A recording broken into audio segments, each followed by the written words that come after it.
Thank you, Matthew. And like Matthew said, my name is Carrie Boucher, and I'm an artist. As you might guess, by being an artist, creativity has been a central theme in my life for my entire life.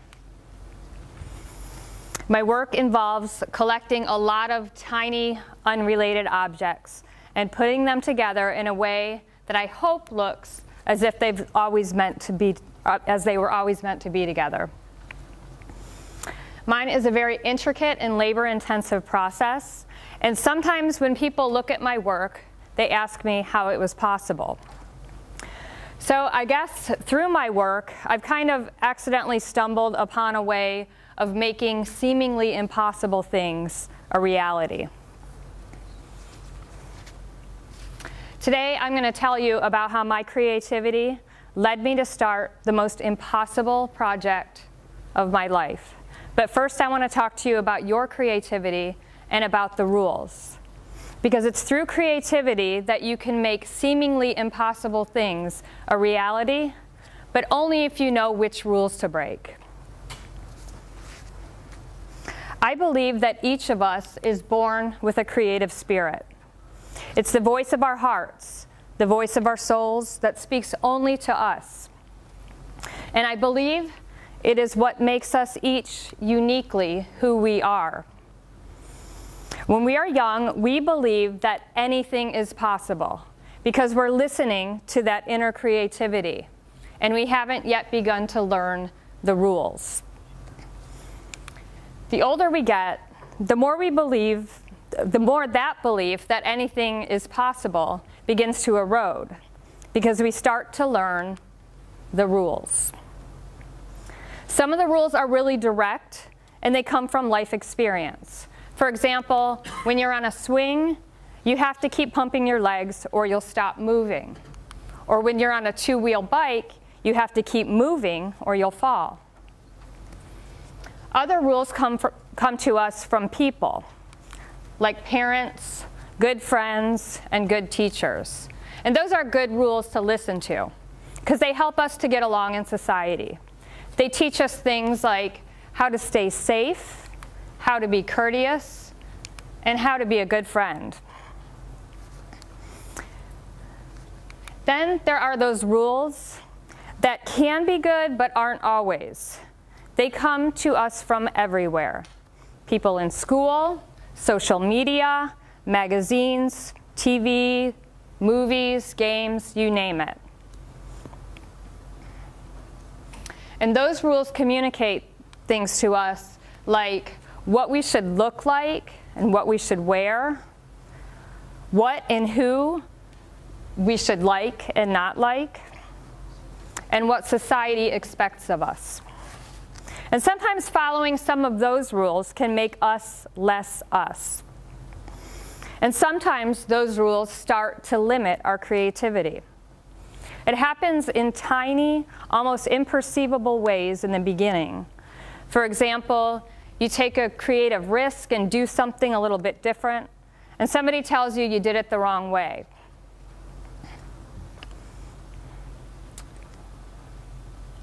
Or worse, sometimes they don't say anything, but you see the criticism on their face. Later, when we start taking on a little bit more responsibility in life, we run into rules that start telling us things like what kinds of things others think are practical, and what kinds of ideas and projects people think are too big, too risky, and impossible. You know the rules. They're communicated to you every day, whether it's spoken or unspoken. Okay, now back to my most impossible project. A few years ago, I realized in horror that I had grown up. And in the process, I had just about stopped listening to my creativity. Sure, I was an artist and I was creating artwork, and anybody who looked at me probably thought that I was living a very creative life. But I knew I wasn't being as creative as I needed to be. My creative voice was just a whisper. I knew something had to change. I decided that I needed to find my way back to my creativity. And I wasn't exactly sure how I would do it, but I also knew that I had no choice but to do it. So around that same time, I read an article about some artists in London who were turning old retired subway cars into art studios. And something about that idea really inspired me. And it got me thinking about getting a group of artists together and converting retired school buses into art studios. And I had this dream of traveling the country in this artist caravan, making and selling artwork to fund the trip, to buy our food, to buy our gas. And as awesome as that idea sounded to me, at the time, it also sounded too big, too risky, and impractical, because I was still listening to the rules. So I decided to put that idea in the back of my head and maybe save it for later. In the meantime, I got a job as an art teacher, and that was very safe, according to the rules.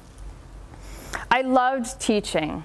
I loved being creative every day and having all the tools and supplies of art making around me.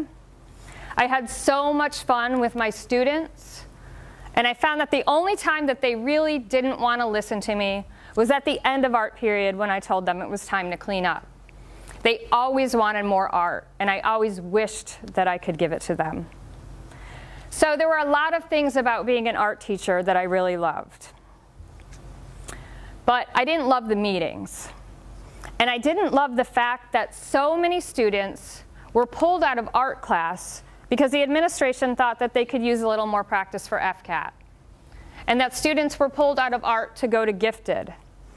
And every once in a while, when a student got in a lot of trouble in school, they were pulled out of art as a form of punishment. And even though I guess they had done something wrong, I still didn't think that was right. I didn't think it was fair that anybody be pulled from art class. I believed that everybody who wanted to participate in art should be able to, and art class is for everybody, and that there are no exceptions. But these were the rules. I wish that I could just teach my students outside of the school environment, where the school rules didn't apply. Then one day, in the midst of my frustration, an idea struck me. What if I took all of the pieces and the beliefs and the ideas that I had about art and about teaching, and I put them together? So I loved art, and I believed that anyone who wanted to participate in art should be able to do so. I loved encouraging people to nurture and think about their creativity. And I love the idea of a studio on a bus. When I put these pieces together, a light bulb went off in my head. And that's the spark of inspiration that we're talking about today.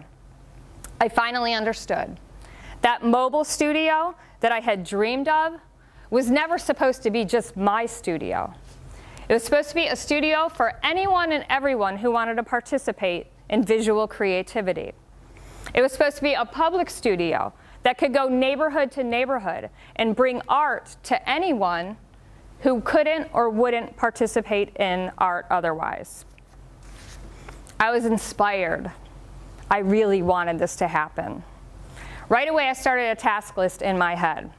I needed to buy a bus, get it insured, learn to drive it, find a place to park it, pull all of the insides out of it, build a classroom inside of it, buy art supplies, find a whole bunch of people who wanted to take art lessons.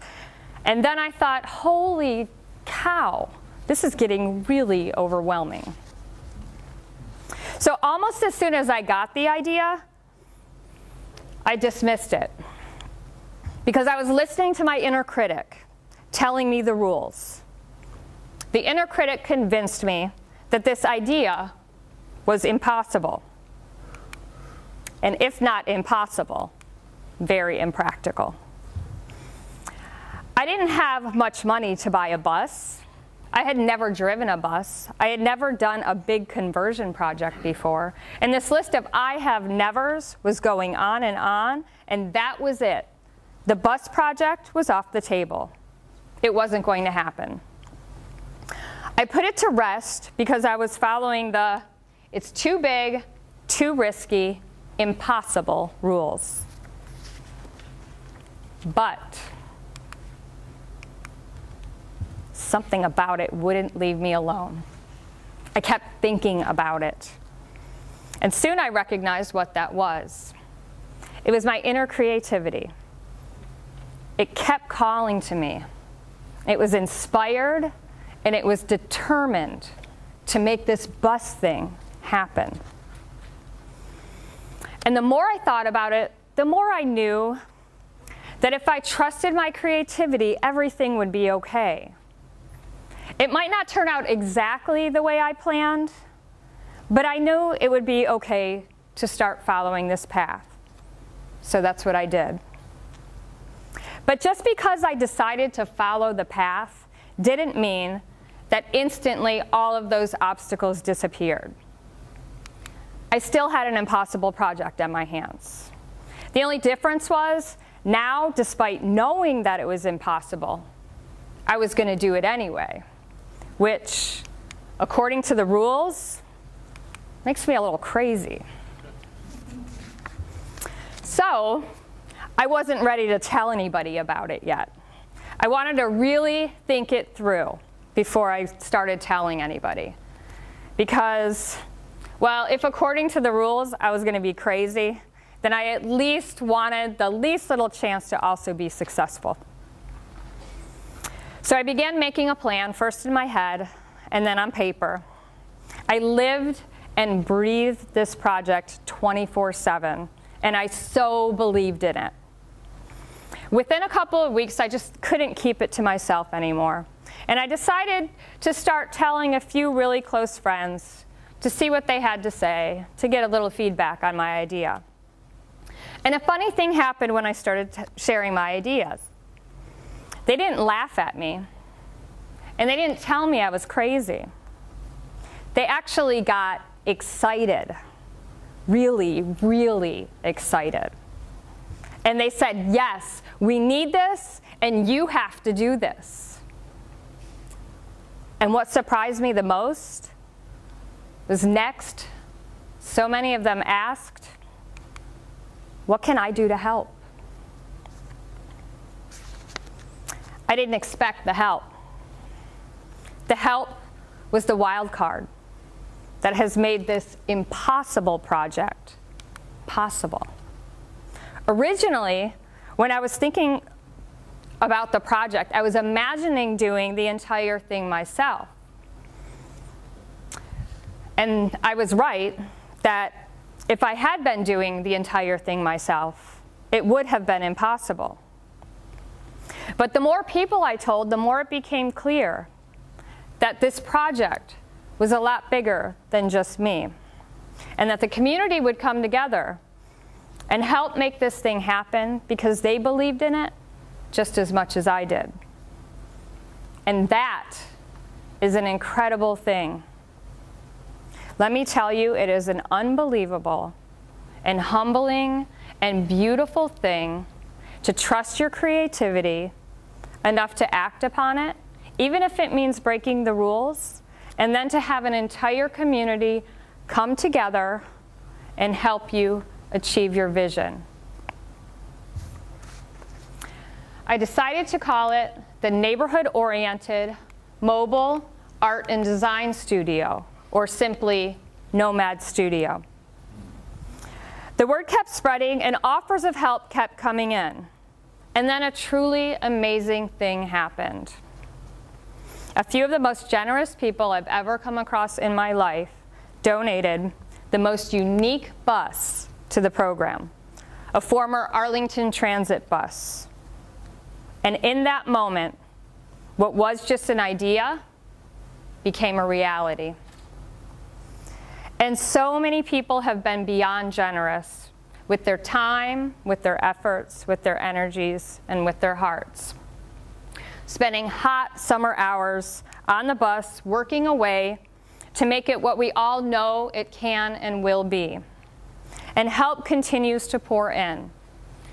It seems that whenever I need something for the project, it's there. It almost seems as if the art bus is willing itself into existence. The impossible art bus. So let's go back really quick and talk about the rules one more time. When people criticize other people's big creative ideas, it's because they're trying to get them to follow the rules. And when this happens, a lot of creative people begin to lose confidence in their creative abilities. They'll dismiss an idea even before they put it out there for fear of what people will think or what people will say. Or they begin to reshape their creativity to fit within the framework of what others expect of them. But predictable creativity never amazes anyone, because it's what everyone expects. So when you're exercising your creativity and someone suggests that your ideas are wrong or too big, too risky, or impossible, I want you to realize what is happening. And more than anything else, I want you to realize that you have a choice. That it is in that moment that you can decide for yourself which rules you're going to follow and which you're going to ignore. So now I have to ask you, what is your impossible project?